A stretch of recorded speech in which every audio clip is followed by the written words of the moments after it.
오늘 말씀은 요한복음 12장 31절부터 36절까지의 말씀, 우리 다 같이 함께 합독하시겠습니다. 이제 이 세상에 대한 심판이 이르렀으니 이 세상의 임금이 쫓겨나리라. 내가 땅에서 들리면 모든 사람을 내게로 이끌겠노라 하시니, 이렇게 말씀하시면 자기가 어떠한 죽음으로 죽을 것을 보이심이러라. 이에 무리가 대답하되 우리는 율법에서 그리스도가 영원히 계신다 함을 들었거늘 너는 어찌하여 인자가 들려야 하리라 하느냐. 이 인자는 누구냐? 예수께서 이르시되 아직 잠시 동안 빛이 너희 중에 있으니 빛이 있을 동안에 다녀 어두움에 붙잡히지 않게 하라. 어두움에 다니는 자는 그 가는 곳을 알지 못하느니라. 너희에게 아직 빛이 있을 동안에 빛을 믿으라. 그리하면 빛의 아들이 되리라. 예수께서 이 말씀을 하시고 그들을 떠나가서 숨으시니라. 아멘. 할렐루야. 예수님을 믿는다는 것은 사실 결코 그냥 마음에 어느 정도 내가 정했다라는 정도의 이야기가 아니라는 것을 우리가 알아야 됩니다. 그러니까 다시 말하면 믿음은 어떤 신념 같은 게 아닙니다. 여러분들 신념은 어떤가요? 계속 변하나요? 안 변하나요? 계속 변합니다. 사람들이 어떤 철학 변할까요? 안 변할까요? 변합니다. 우리가 아주 쉽게 생각하게 되면 정치인들이 이렇게 되다가 저렇게 되다가 이렇게 되던 일들이 많습니까? 적습니까? 이제는 야당이었다가 여당이 되기도 하고, 어떤 사람은 진보였다가 보수가 되기도 하고, 또 어떤 사람은 보수였다가 진보가 되기도 하고, 공산주의자가 민주주의자가 되기도 하고 민주주의자가 공산주의자가 되기도 합니다. 그러니까는 어떻게 보면 사람들이 가지고 있는 신념이나 사람들이 가지고 있는 철학, 그다음에 정치적인 철학, 어떤 마음의 신념, 여러 가지 것들은 사실상 평생을 살아가는 동안에 고정되지 않고 날마다 변합니다. 상황에 따라 변하고 환경에 따라 변하고 그 사람이 어떤 위치에 처해 있느냐에 따라도 변하게 됩니다. 그러니까 사실은 어떤 측면으로 본다면은 우리가 말하는 이 믿음, 우리가 말하는 이 신앙이라는 것은 그냥 단순하게 신념과 철학 정도가 아닙니다. 신념과 철학이라면 믿음도 상황에 따라 변할 수밖에 없기 때문이죠. 그러나 믿음은 상황에 따라 변하는 게 아닙니다. 우리가 예수님을 믿는다, 하나님을 믿는다라는 것은 그 상황이 어떠하든 간에, 그 어떤 상황이 우리에게 펼쳐지든 간에 한치도 변함이 없는 그런 것을 우리가 믿음과 신앙이라고 말하는 것이지, 그저 그냥 이런 식으로 살다가 저런 식으로 살다가 조금씩 변화되고 이렇게 변화되고 저렇게 변화되는 것을 우리가 믿음이라고 이야기하지 않는다는 것입니다.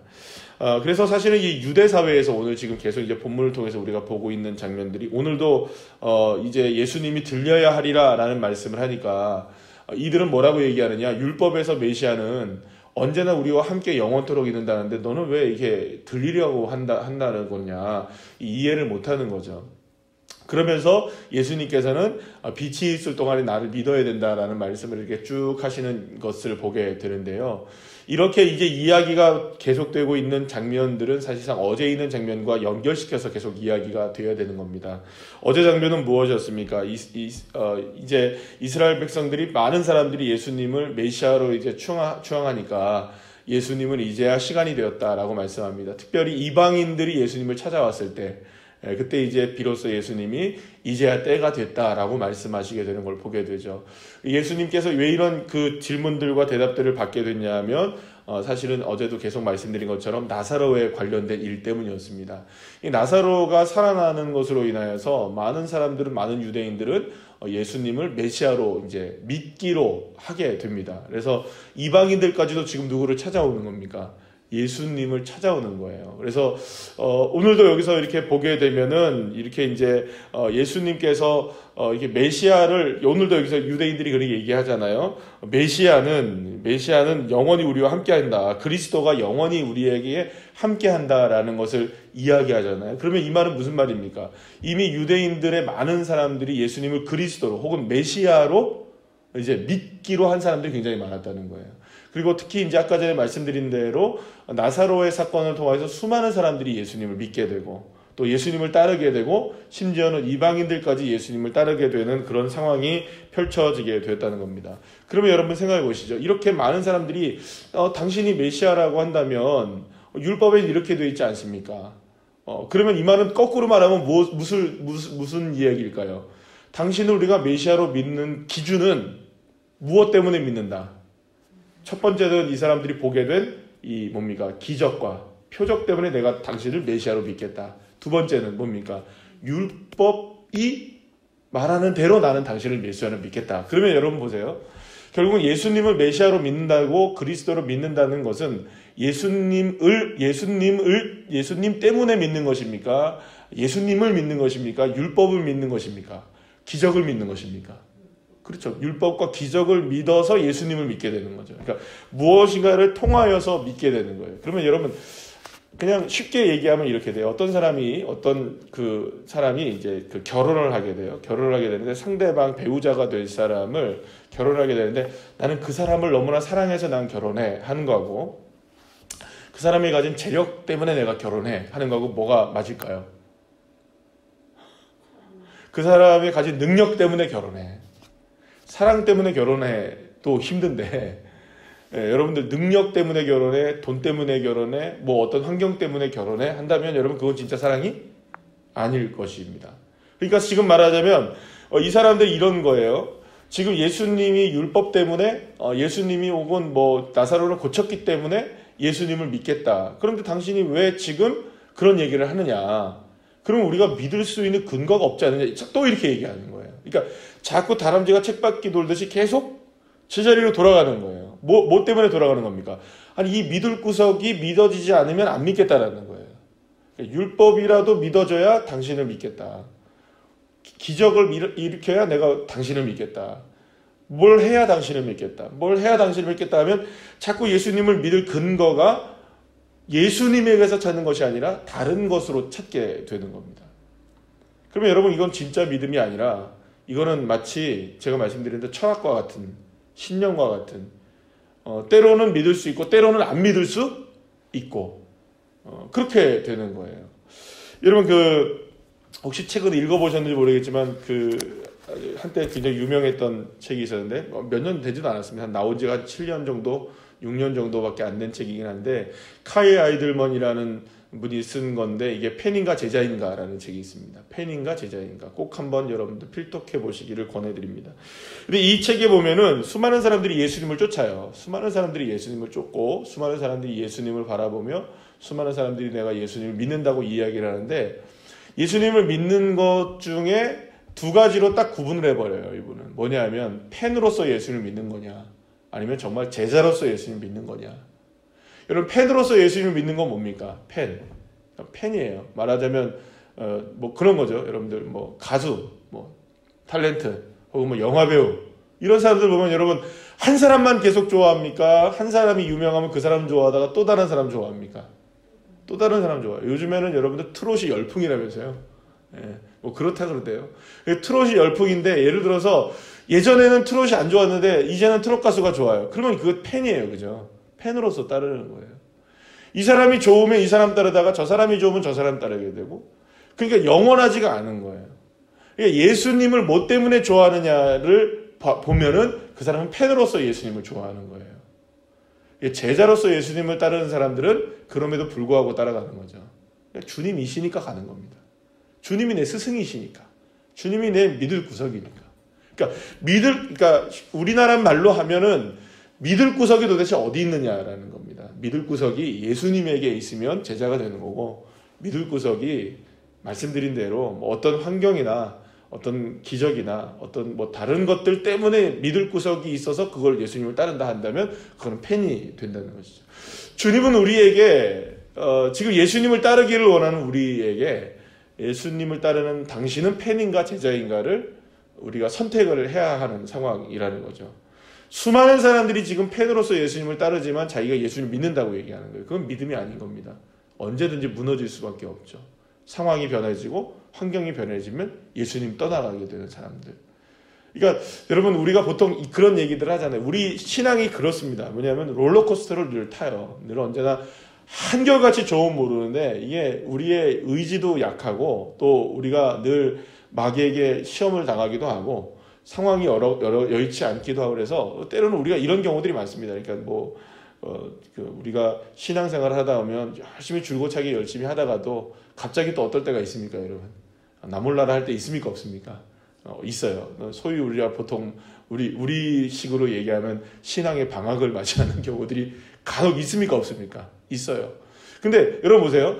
사실은 만약에 내가 정말로 예수님을 따르게 됐다면, 정말로 예수님을 믿게 되었다면, 여러분 우리가 가다가 방학이 되고 그런 경우가 생길까요, 안 생길까요?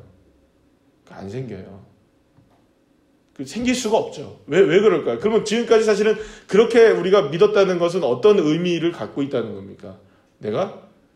나는 그렇지 않다고 보더라도 객관적인 증명상 결국엔 나는 예수님을 제자로 따른 것일까요? 팬으로 따른 것일까요?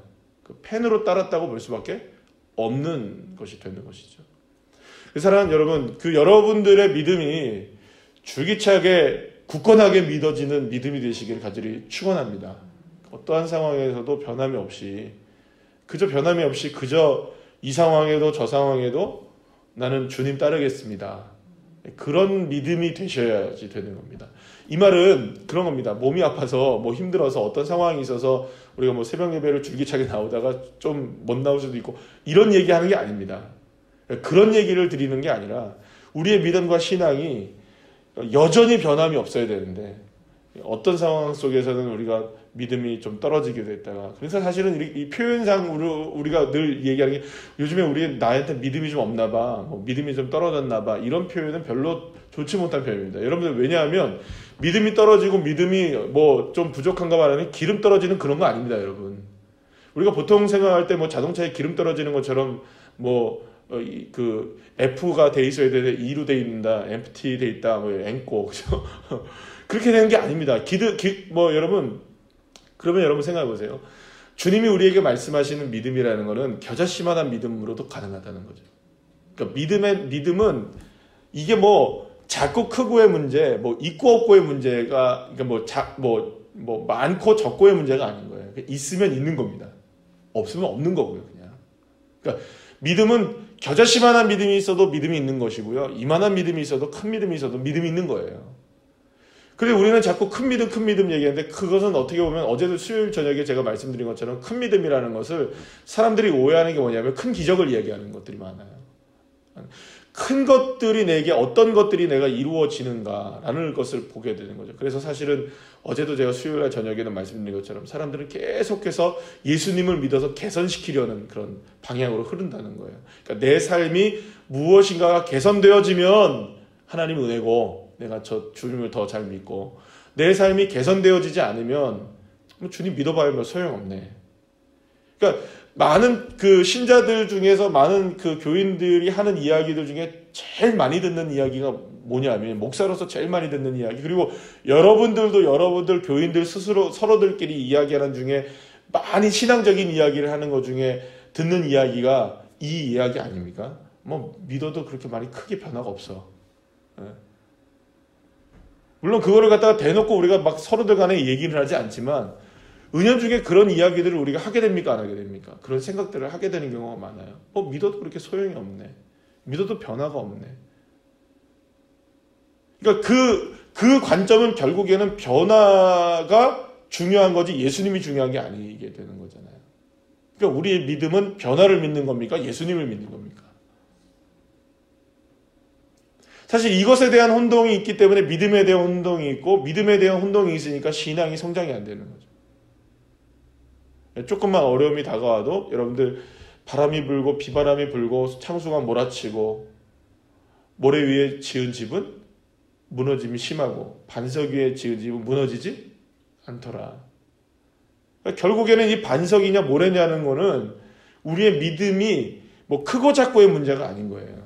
크고 작고의 문제가 아니죠. 그거는 오직 주 예수 그리스도가 우리의 믿음의 근거가 되느냐 아니냐에 대한 문제예요.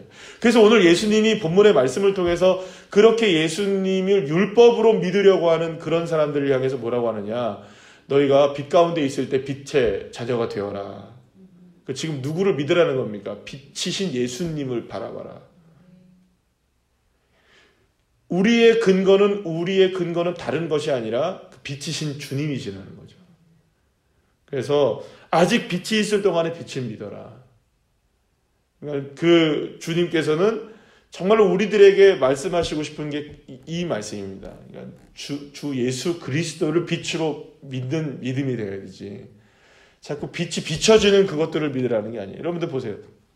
제가 여기 앞에다가 화분 하나 이렇게 갖다 놨죠. 저 뒤에 있는 건데 여기에 왜 갖다 놨는지 아시겠어요?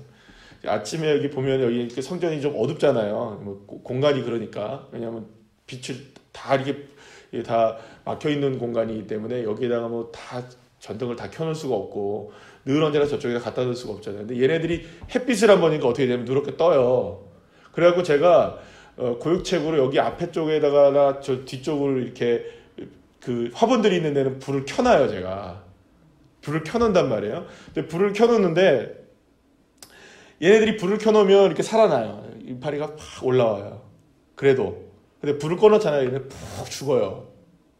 그러니까 빛이 있는 곳에 제가 뭘 갖다 놓는 겁니까 지금? 저 화분을 좀 갖다 놓은 거예요. 그래도 그 전등을 이 위에 있는 그 전등을 2줄 켜놓는 것보다 1줄 켜놓는 게 낫잖아요. 전기도 아끼고 그죠? 그래서 일부러 여기다 갖다 놓은 거예요. 자 그러면 여러분 보세요. 얘네들은 지금 빛이 있는 곳에만 있기를 원하겠죠. 빛이 비춰주는 곳에만 있기를 원하겠죠. 그러면 여러분 얘네들은 살아봐서 아는 거예요. 그렇게 빛으로 살아봐서 빛이 있는 곳으로 살아봐. 빛이 비치는 대로 따라가면 얘네는 골치 아파요. 이렇게 저쪽에도 있고 이쪽에도 있고. 그런데 그러니까 얘네들의 선택은 딱 뭘까요? 딱 봐서 그냥 햇빛만 바라보고 있으면 되겠지. 이렇게 해만 비추면 되잖아요.